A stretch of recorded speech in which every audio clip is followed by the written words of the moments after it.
ये अंतरात्मा हर 2 साल पे ये व्याकुल आत्मा है, ये व्याकुल आत्मा है। तो आप क्या कहेंगे, क्योंकि मामला फंसा हुआ है और पूरे बिहार की जनता का नजर इस पे है कि बीजेपी का क्या स्टैंड है, क्योंकि आप ही के दम पे नीतीश कुमार इतना कुछ कर रहे हैं, कहा जा रहा है। देखिए, पता नहीं मीडिया को ज्यादा सूचना होगी, लेकिन भारतीय जनता पार्टी तो निश्चित रूप से राजनीतिक गतिविधि जो हो रहा है उस पर तो हम नजर रखे हैं। अभी तो जो जवाब देना है लालू जी को देना है, आरजेडी को, तेजस्वी जी को या नीतीश कुमार को। न लालू यादव अभी कहे हैं कि हम निकल गए हैं, अन्य नीतीश कुमार कहा है कि हम छोड़ देंगे। जिसमें भारतीय जनता पार्टी क्या बोलेगा? हाँ, हम यहाँ के प्रमुख पार्टी है, आने वाले दिन में मेरा शासन पार्टी जनता अगर मुझे बैठाएगी तो मैं राजनीतिक दल से सशक्त राजनीतिक दल का एक कार्यकर्ता हूं। पार्टी पूरी गंभीरता से नजर रखी है कि क्या गतिविधि हो रहा है, लेकिन भारतीय जनता पार्टी का तो कोई रोल ही नहीं है। नहीं, आपके नेता ने तो कह दिया है कि भाई दरवाजे पहले बंद थे लेकिन अब खुल गए हैं राजनीति में। अच्छा, उनके सोच में बड़े नेता हैं, उनके सोच में क्या रहा होगा मैं नहीं जानता। मैं कोई उनके ब्रेन मैपिंग नहीं किया हूं जो मैं कह दूं। मेरे नजर में सीधा है कि भारतीय जनता पार्टी बिहार की राजनीति पर नजर रखे हुए है। जो परिस्थितियां आएगी उसके बाद मैं कह सकूंगा। अभी तक तो महागठबंधन की सरकार है। दादा, आप मानते हैं कि देश में राममय माहौल हो चुका है? बिल्कुल राममय माहौल है। देश का सनातन जग चुका है। स्टालिन ने तमिलनाडु में प्रसारण पर रोक लगा दिया। पब्लिक हर शहर में सड़कों पे निकल गया। अब तो एक ही नारा सनातनी गाता था, अयोध्या तो झांकी है, काशी मथुरा बाकी है। ये सनातनी लोग बोलना शुरू कर दिया उसी समय से। तो ऐसे लोग जो कल अयोध्या के रामलला के प्राण प्रतिष्ठा में नहीं गए, जो भगवान के खिलाफ बोलते रहे, जो मंदिर बोले कि अस्पताल जरूरी है कि मंदिर जरूरी है कि अस्पताल जरूरी है, उनके साथ नीतीश कुमार रहे। तो वैसे अगर आपके पार्टी में आते हैं, जो कि आना ही तय है, तो ऐसे में आपकी जनता को आपके लोगों का मोरल डाउन नहीं हो रहा है? देखिए, मैं तो कह रहा हूं कि मैं अभी इस पर क्या कहूं। कैसे आप कह रहे हैं कि मेरी पार्टी में आ रहा है या आएगा? जब तक नीतीश कुमार और लालू यादव या कांग्रेस तीनों में कोई ना बोले कि मैं सरकार से हट गया, तभी न सरकार की बात होगी कि सरकार की स्थिति क्या होगी। ये टक्कर पचे 150 क्या है, ये तो मेरी समझ में नहीं है।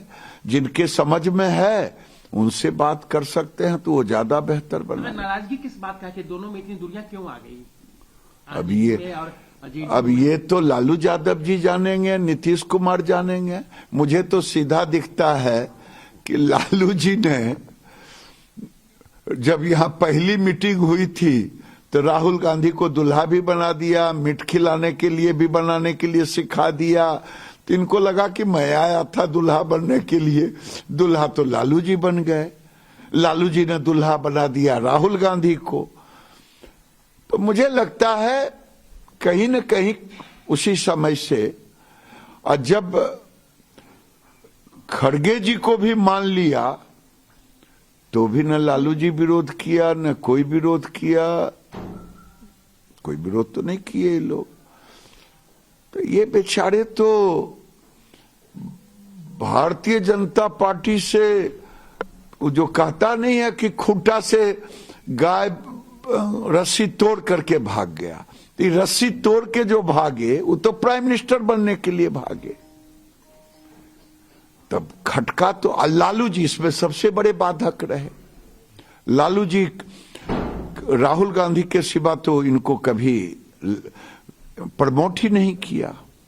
हमको लगता है कि बिहार में भी कहा जा रहा है कि लालू जी नया दुल्हा अपना बेटा को बनाना चाह रहे थे, उनको पता चल गया कि हमको हटा देंगे तो आपके। अच्छा, क्यों नहीं दुल्हा बना पे? बेचारे पुत्र मोह में हैं और बेटा को गद्दी पर बिठाने के लिए ही तो सारा चीज कर रहे हैं। तो वो क्यों न करें। हम पहले भी कहते थे 8-10 गो एमएलए तो टहलते हुए आ जाएगा लालू जी के साथ, आज भी वो स्थिति है। जेडीयू के कई विधायक ने अलग एक गुट बना के 8-10 कहा जा रहा है, ऐसा सोच उन्होंने बैठक की है क्योंकि वो नहीं चाहते नीतीश जी के साथ जाएं। मैं तो ये कह रहा हूं कि लालू जी इस बिहार में सबसे पहले पार्टियों को तोड़ने का काम किया था। तो अगर नीतीश जी के पार्टी को तोड़ना कहां है, उनके पार्टी से पैदल 10 गो चला आएगा उनके पास। इसलिए ये लालू जी और नीतीश जी में मैं कह रहा हूं छक्का पंजा का खेल है। कौन जीतता है ये तो नजर गड़ाए रखिए, हम भी रखे। आरजेडी की तरफ से भी कहा गया है कि अगर सरकार नहीं बनाने की स्थिति में वो आ रही है, तेजस्वी यादव को नहीं बना पाएगी क्योंकि उन पर ईडी सीबीआई बहुत तरह के मामले हैं, तो ऐसे में वो महादलित चेहरे को प्रोजेक्ट कर रहे हैं, जीतन राम मांझी को मुख्यमंत्री पद का ऑफर दे रहे हैं। देना ही चाहिए, इसमें क्या हम क्या उनके नीतीश कुमार मुख्यमंत्री फिर से न बन सके। देखिए, नीतीश कुमार और लालू जी ये दो व्यक्ति हैं कि पद रहेगा तो राबड़िए के पास और पद रहेगा तो नीतीश जी के पास। जीतन राम मांझी को बनाए थे ना नीतीश कुमार, कितना दिन रखे। लालू जी किसी को मुख्यमंत्री बनाएंगे, फिर वही दुर्गति करेंगे जो नीतीश जी ने जीतन राम मांझी जी को किया। अंतिम सवाल दादा, बिहार में जो कुछ भी होगा आप लोग का क्या स्टैंड है, आप लोग क्या चाहते हैं? अच्छा, सबसे बड़ा नेता, बड़ी पार्टी होने के नाते, बड़े नेता होने की वजह क्या चाहते हैं कि आपको नहीं लगता कि अब बीजेपी इतनी सशक्त है बिहार में कि 2025 में खुद से सरकार बना ले?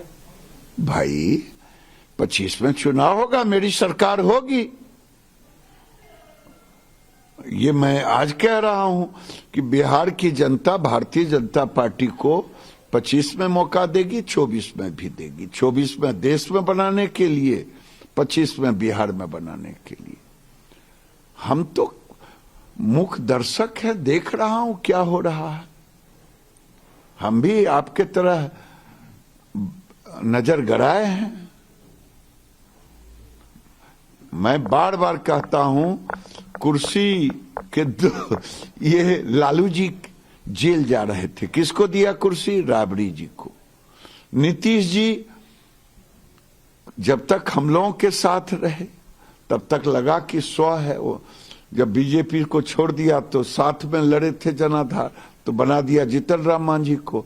लेकिन 6-8 महीना में फिर कहा हटो।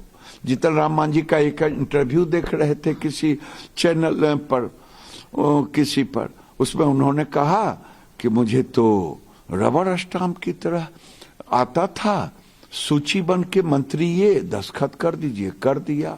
सूची आता था कि ट्रांसफर कर दीजिए, कर देता था। लगा मुझे कि अखबार भी लिखने लगा कि रबर स्टाम्प। तब मैंने कहा कि सर ऐसे नहीं चलेगा, तब हटा दिए।